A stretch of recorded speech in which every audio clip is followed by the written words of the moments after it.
July 1945. The Atlantic Ocean was calm, as if it too were tired of the war. On board the American transport ship Liberty stood women, former soldiers of the Third Reich. Some still wore faded gray uniforms with neatly torn-off insignia. Others wrapped themselves in blankets, hiding their faces from the wind and from shame. Elsa Hartmann stood by the railing. She was 27, but her eyes told the story. She had seen too much: bombings, hospitals, evacuations, death. She had grown accustomed to the expectation that women should be quiet, obedient, useful for the Reich. And now, she was a prisoner. America seemed like a myth, a country of factories and chewing gum, where soldiers smiled and women were ornaments for the home. That's what the propaganda said. When the ship entered the harbor of New York, the women fell silent. Before them lay another world, tall, noisy, free. Cars gleamed in the sunlight. People laughed. Vendors shouted cheerful things. And amid all the bustle, Elsa noticed something that made her heart stop. An American woman in a U.S. Army uniform, a sergeant, giving orders to men. They obeyed without a hint of mockery, executing them exactly as per the regulations. "She is in command?" whispered Lotta, standing nearby. "Yes, it seems so," Elsa replied, feeling something break in her chest. Later, when they were disembarked and lined up for registration, the same sergeant approached them. "Welcome to America," she said clearly with cold politeness. "You'll be treated fair here. Follow the rules, and you'll be fine." Elsa didn't understand every word, but she heard the main thing: fair. Just, for the first time in a long while, she felt a strange sensation, as if someone saw her not as an enemy, but simply as a person. And then Elsa's gaze met the Americans again. There was no hatred. There was something else. Strength, confidence. The kind that Germans were forbidden to have. And then Elsa thought for the first time, what if everything I was taught is a lie? The heat pressed against the skin like a knife. The American camp for female prisoners of war was located on the outskirts of Oklahoma, amidst dusty plains where the air trembled from heat and the smell of gasoline.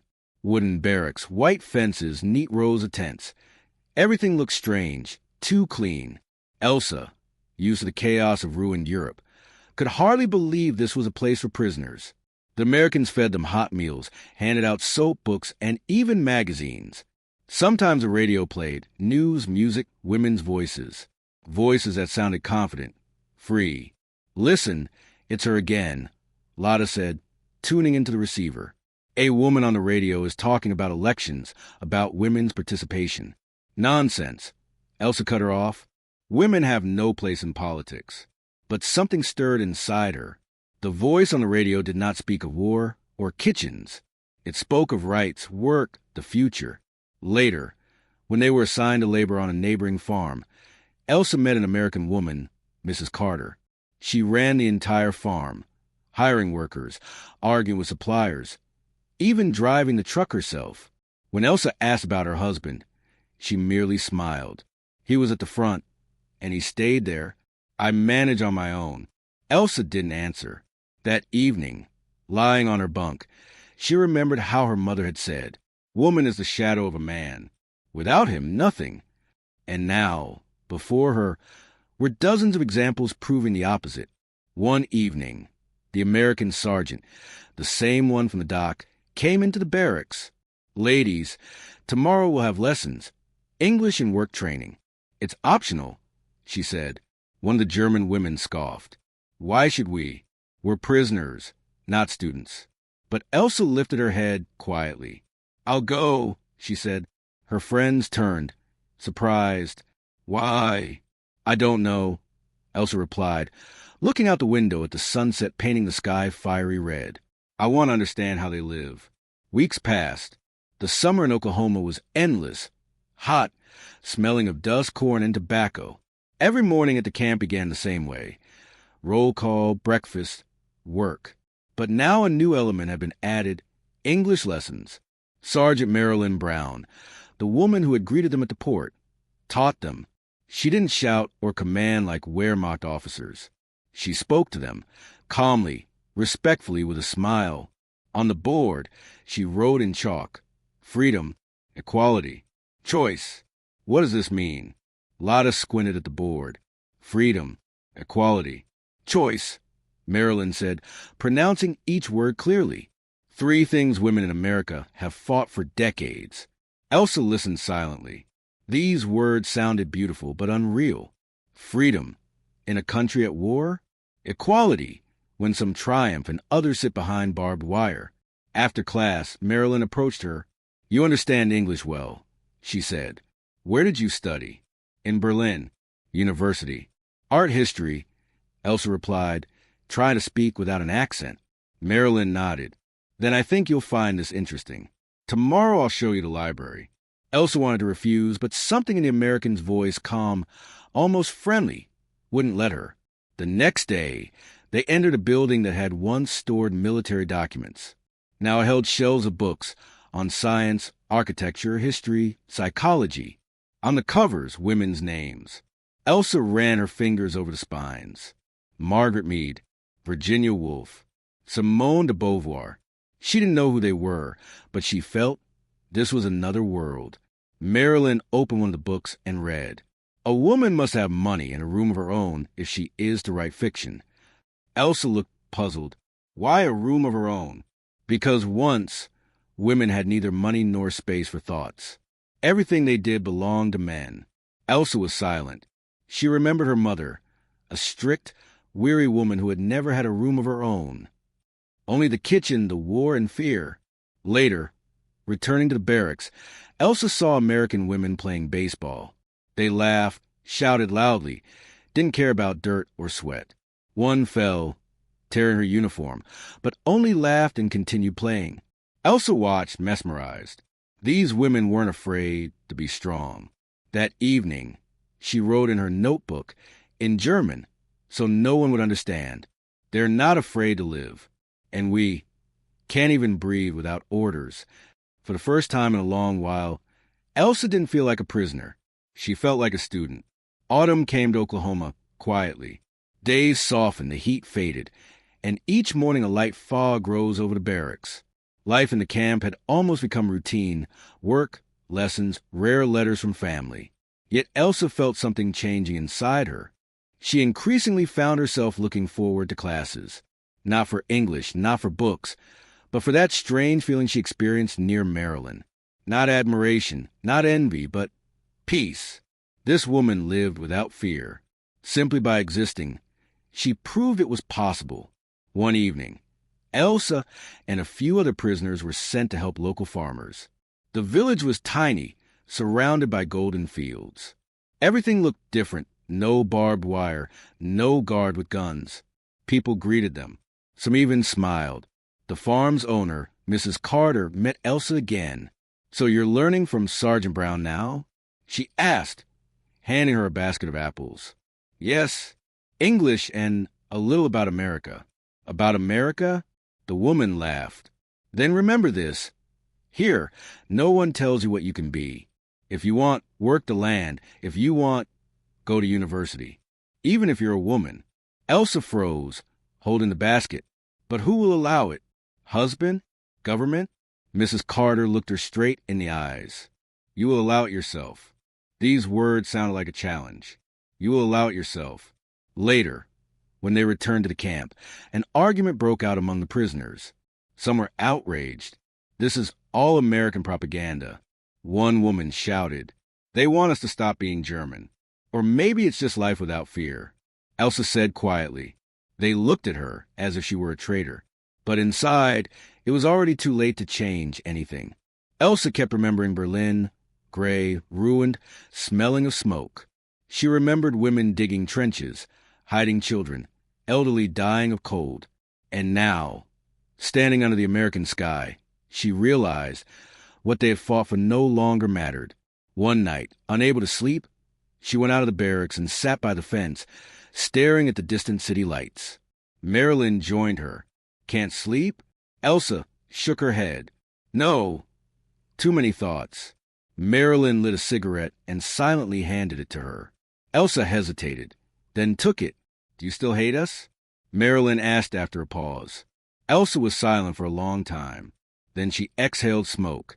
I'm no longer sure who I hate. Marilyn nodded. asking no more questions. Sometimes silence was more honest than words.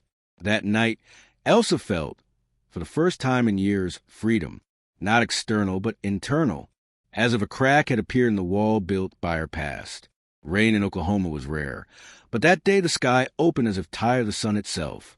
Gray clouds covered the camp.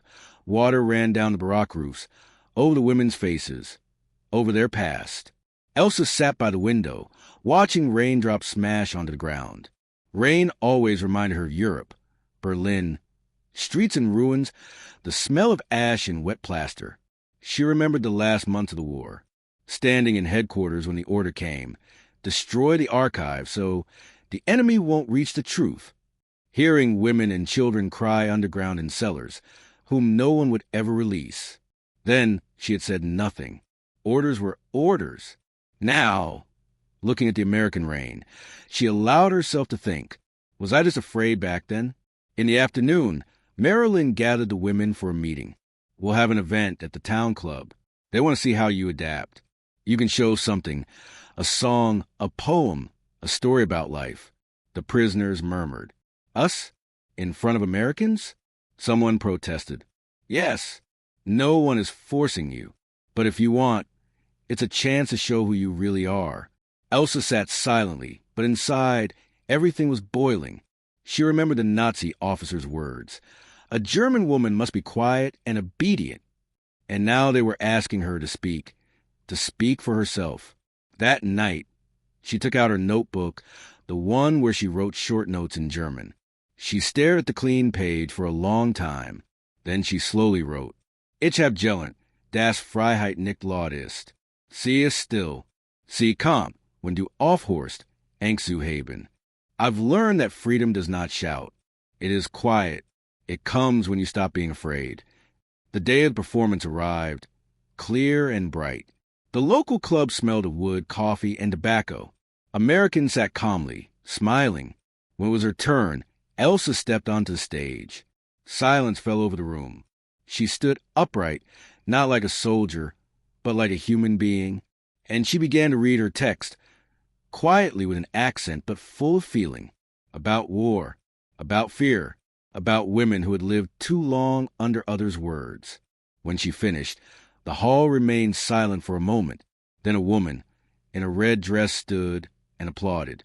Others followed. Elsa remained still, unsure how to react. Inside, something had broken free. Fear, guilt, pride, all mixed together. And then she smiled. Not because she had to, but because for the first time in a long time, she wanted to. After the evening, Marilyn approached her. You spoke the truth. I could feel it. I just can't stay silent anymore. Marilyn nodded.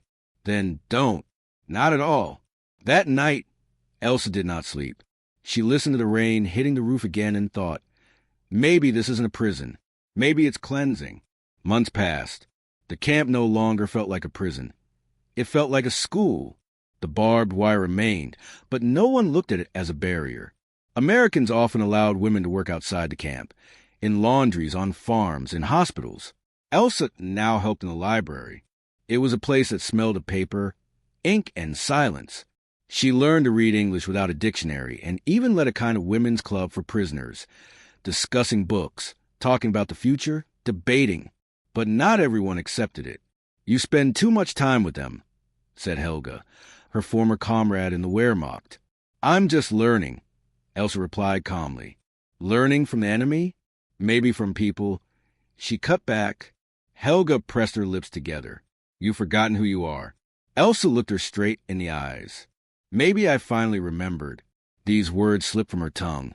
And for the first time, she felt fear and relief at the same time. Because inside, there was no room left for the old world. In the evening, Elsa sat by the library window when Marilyn approached, carrying a cup of coffee. I heard you're our philosopher now, the sergeant smiled. More like a runaway from myself, Elsa replied. Marilyn sat next to her. We all run from something. What matters is where we end up. They were silent. Outside, the wind drove dry leaves across the dusty road. Elsa allowed herself, for the first time, just to be, without a uniform, without a rank, without a role. Later, During lessons, Marilyn brought old Life magazines. On the cover, women in trousers, driving tractors, holding tools. Elsa stared for a long time, unbelieving. They work like men? Sometimes better, Marilyn smirked. Many didn't want to return to kitchens after the war. Elsa's gaze fell on a photo of a young woman, smiling, covered in grease, holding a wrench. Something inside her clicked. She remembered her own hands, neat, manicured, meant for writing, not labor. Now, calluses, scars, dirt-stained. But for the first time, she liked it, because now all of it was her choice. A week later, she asked permission to work outside the camp, not on a farm, but in an auto repair shop. The Americans were surprised, but agreed. The first day was hard. The smell of oil, the roar of engines, the laughter, mechanics. Elsa felt clumsy and out of place, but each day her hands became steadier. "You're doing well," one mechanic said, "for a history professor." She smirked. "Prisoners don't have professions, only what we can do." In the evening, she opened her notebook again and wrote, "I used to think freedom was a flag over a country. Now I understand. It's simply the chance to say, I can." But with this new strength grew anxiety. What would happen when the war officially ended? Would they return home? And who would she be then? Elsa realized she no longer knew where she belonged. Neither Germany, nor America, only herself. December 1946. Mail arrived at the camp, a rare event, always bringing waves of tension. An American officer called out names, and every woman froze, waiting to hear hers. Hartmann Elsa. Elsa rose, hardly believing it. She hadn't received letters in nearly 2 years. The envelope was thin, yellowed, with German stamps and an unfamiliar handwriting. On the back, a signature, mutter. She sat on the bed, holding the letter for a long time. It smelled of dust and something familiar. Home. My Elsa, I don't know where you are. They say prisoners are kept in America. We are alive, but the city is in ruins. Your sister died in winter. From the cold. People hate everyone who served in the army. They say we are guilty. I do not understand for what. If you can come back. We need our family. Germany needs its daughters. Your mother. Elsa finished reading and sat still for a long time. Everything inside collapsed. The world she had started building shrank back to ash and hunger. That evening, Marilyn noticed Elsa hadn't come to dinner. She found her in the library, sitting by the window with the letter in her hands. "Bad news? My sister died. I'm sorry. She was younger, 19. Marilyn sat down beside her, without saying anything. After a few minutes, she quietly asked, "Do you think you'll go home?" Elsa looked up. Home? She smiled bitterly. To a place where women must again stay silent and ask permission to breathe? Where everything I've learned will be considered shameful. She fell silent. And yet, my mother is there. Marilyn sighed. You can help her only if you don't lose yourself again. But can you choose between family and freedom? Sometimes you must. That is freedom. A few days later, an American officer came to the camp with news. Part of the female prisoners will be sent back to Germany. Lists were posted at the headquarters. Elsa approached, trembling, and found her name, Hartmann Elsa, Repatriation Group B. She stood there for a long time, staring at the paper. Women around her celebrated, cried, hugged each other. Elsa felt only emptiness. Later that evening, she sat on the porch of the barracks. Marilyn came up, holding an old photograph. "This is my mother," she said. She fought too, in another war, in 1918, for women's right to vote. Elsa took the photo, a woman in a stern suit, serious-eyed, holding a poster. Votes for women. She didn't shoot, she didn't command, but she changed her country, Marilyn said. Maybe you can change yours too. Elsa looked at the photo, then at Marilyn. If I go back, they won't want to listen. Then speak louder. That night, Elsa opened her notebook again and wrote, "Home is not a place. It is where you are no longer afraid to speak the truth." She understood there was no avoiding choice. A destroyed country awaited her. But now, inside, She had something that neither war nor captivity could destroy: the belief that a woman has the right to be herself. The next morning, she approached Marilyn and said, "I will go. Are you sure?" "No, but I think that is freedom, to go even when scared." Marilyn smiled. "Then goodbye, Elsa Hartmann. Or perhaps, hello, to the person you will become next." In the spring of 1947, Elsa boarded a ship bound for Hamburg. The sea was gray, as if reflecting what awaited them ahead. The female prisoners stood silently on deck. Some wept, some prayed, some stared into emptiness. Elsa held her small notebook, the very same journal, her only possession besides the issue coat and her mother's letter. America faded beyond the horizon. With each passing day, it became clearer. Returning would not be liberation. When the ship entered the port, Elsa was struck by silence. Hamburg was not a city, but a wound. Ruined districts, blackened walls, children with buckets at wells. Women in scarves were sorting bricks like ants, rebuilding life from rubble. Among them, Allied soldiers, the very ones who had held her captive. She felt the stares, cold, wary.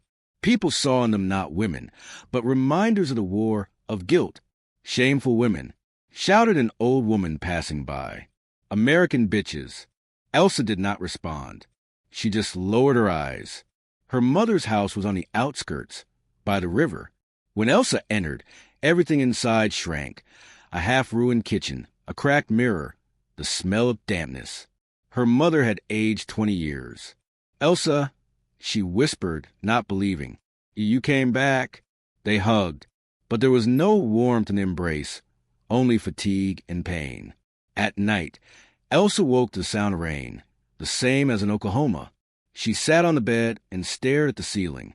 America seemed like a dream, but in that dream, she had left a part of herself, the part that no longer fit inside these walls. A few days later, she went to the city looking for work. Her past in the army made this nearly impossible. Everywhere rejection. "We don't need former Nazis." And yet, at one school where English was taught to Allied children, they agreed to hear her out. "You served in the Wehrmacht?" asked the female principal. "Yes, but I am no longer who I was." "Everyone says that." Elsa nodded. "Perhaps, but now I can teach, not obey." The woman studied her for a long moment. "Come tomorrow." The next day, Elsa stood in front of the classroom. A dozen children, thin, pale, wary. She began speaking in English, then switched to German, explaining the words: freedom, equality, choice, the very ones Marilyn had written on the board. Silence filled the room. Elsa felt a strange sensation growing within her, as if everything she had learned in America was finally making sense. After class, a boy approached. "Frau Hartmann, why do you smile when you talk about freedom?" Elsa knelt, looking him in the eyes. "Because I know what it feels like when it's gone." The boy thought for a moment, then quietly said, "I want to know, too, what it feels like when it's here." Elsa patted his shoulder. "You'll find out. We all will, but now differently." That evening, she returned home and opened her notebook. She turned to a new page and wrote, "America taught me to speak. Germany taught me to listen. And maybe from these two truths, a new life will be born." She knew the journey was only beginning. She had to carry what she had seen into a world that did not want to hear it. But now, she had her own weapon: words.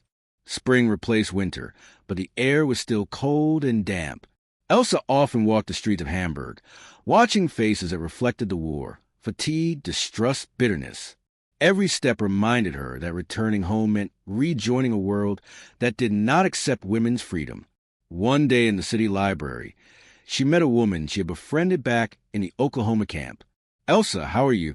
she asked. "You're back." "Yes, but home is different. You can still return to America. They're waiting for you there." Elsa froze. The thought of leaving the country that had become her home filled her with fear. But this fear was different. Now it was a choice, not an order. That evening she opened her notebook. She picked up her pen. The page was blank. At first, she wrote about destroyed streets, the cold, how hard it was to be a woman in Germany. Then, about the children at school, how they first heard about freedom and smiled. And at the bottom of the page came a realization. I am no longer who I was. I can choose. And that is terrifying and wonderful. Elsa understood that freedom was not only the right to act. Freedom is taking responsibility for every step you take. The next day at school, she told the children the story of a woman who changed the world without weapons, just through words, actions, deeds. And suddenly she realized she herself was already an example, not for America, not for Germany, but for herself and those around her. Later, when she returned home, her mother asked, "Elsa, what will you do next?" Elsa smiled. "I will live." That word felt light, but heavier than any army order. It carried freedom, responsibility, and strength at once. That evening, for the first time in many years, she slept peacefully. Far away in America, Marilyn watched the sunset, knowing the part of Elsa she had helped awaken could never be closed again. If you enjoyed the story, subscribe to the channel, give a like, and hit the bell to never miss a new video. Leave a comment telling us which story you'd like to see next.